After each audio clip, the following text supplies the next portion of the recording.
In this video, I'll show you how to disable Do Not Disturb mode on your Xiaomi Smart Band 10. It's pretty simple. All you have to do is swipe to the right on your watch face, and then within the quick setting shortcuts, find the Do Not Disturb option.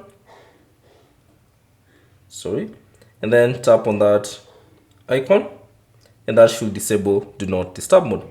Another way you can disable Do Not Disturb mode is by swiping up on the bottom of the watch face to access all the applications, and then scroll down and select settings, and then within the settings scroll down and find Do Not Disturb settings.